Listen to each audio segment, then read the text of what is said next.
मेरे को सिर्फ ये बता सकते हो कि मैं अगले 15 दिन के लिए टाटा मोटर्स को पोजिशनली लेके रख लूँ। मैं सीरीज़ के ना एंड में काटना चाहता हूँ। मेरा थोड़ा कन्फ्यूजन हो रहा है, इसलिए मैं पूछ रहा हूँ आपसे।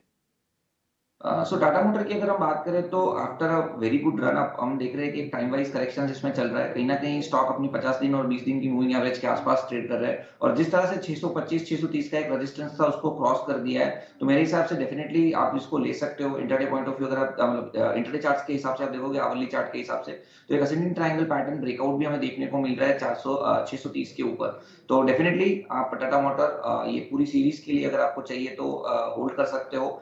नीचे में जो स्टॉप लॉस हमें मेंटेन करना है वो 620 का स्टॉप लॉस मेंटेन करना है और जिस तरह के चार्ट पैटर्न्स है डेफिनिटली आप ऊपर में वापस 660 670 तक के लेवल्स देख सकते हो और जिस तरह से नवरात्रि अभी स्टार्ट होएगी तो हम देखेंगे कि ऑटो सेल्स में काफी एक अच्छा रुझान देख सकते हैं हम। तो थोड़ा टेक्नो फंडा कॉल है ये तो 620 के स्टॉप लॉस के साथ डेफिनिटली आप टाटा मोटर लॉन्ग कर सकते हैं। आ, मेरे को पता है आपको कहीं जाना है, आपको हम अभी छोड़ ही रहे हैं, बट आपका मैं एक शेयर आपके आपके सामने ही नोटिस करवाना चाहता हूँ। वो है चंबल फर्टिलाइज़र। आपने आज सुबह दिया था और मैंने अभिषेक से कहा था ना कि देखिए किरण आज फूट सकती है इस चंबल फर्टिलाइज़र में। कई दिनों से हम वेट कर रहे हैं। ये शेयर बकायदा डेज हाई पे है, जबकि निफ्टी ने अपनी स्ट्रेंथ इंट्राडे की थोड़ी खो दी थी। 5 रुपये ऊपर है। तो किरण, मान लीजिए सुबह किसी ने ना देखा हो, किसी ने बाजार खुलने के बाद आके देखा हो टीवी पे, तो चंबल फर्टिलाइज़र 5 रुपये महंगा, कोई दिक्कत तो नहीं है ना सर? ले लेना यहाँ से भी। मेरे हिसाब से डेफिनिटली ले सकते हैं और अगर ₹5 महँगे लेने के लिए कोई सोच रहा है तो मेरे हिसाब से एक आध रुपया और रुक जाइए। 291 के आस-पास एक रेजिस्टेंस है इंट्राडे पॉइंट ऑफ व्यू की बात कर रहा हूँ। अगर किसी को इंट्राडे प्ले आउट ही करना है तो फिर मेरे हिसाब से रुक जाइए। 291 जैसे ही क्रॉस होता है आप इंट्राडे के लिए भी बाय कर सकते हो।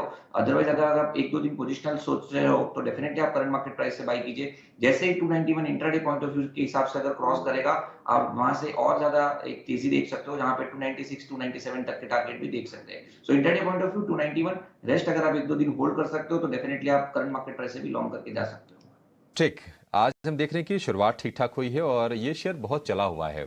इलेक्ट्रॉनिक मैन्युफैक्चरिंग सर्विसेज वाली ये कंपनी है और यहाँ पर निवेशकों के पैसे बहुत बने हैं। मतलब अगर आप साल भर में देखेंगे ना तो लिस्टिंग के बाद से मतलब डबल से भी ज़्यादा, ट्रिपल ऑलमोस्ट ये शेयर हुआ है। 3% की तेज़ी है।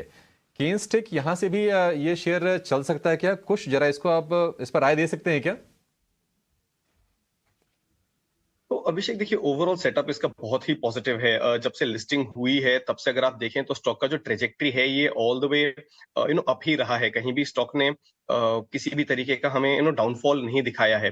Brief very brief moments of pause जो है that aside, so overall structure positive है। अब देखिए दिक्कत यही है कि अगर मैं इसको मल्टीपल टाइम फ्रेम्स पे भी देखूं तो ये ओवर हीटिंग टेरिटरी में चला गया है।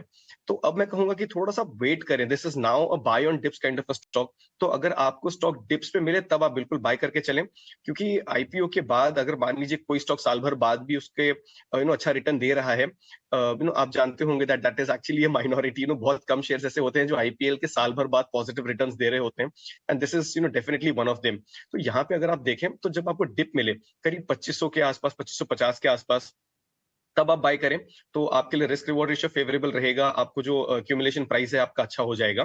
तो डेफिनेटली एक अक्यूमुलेशन वाला स्टॉक है, बट ऑन डिप्स।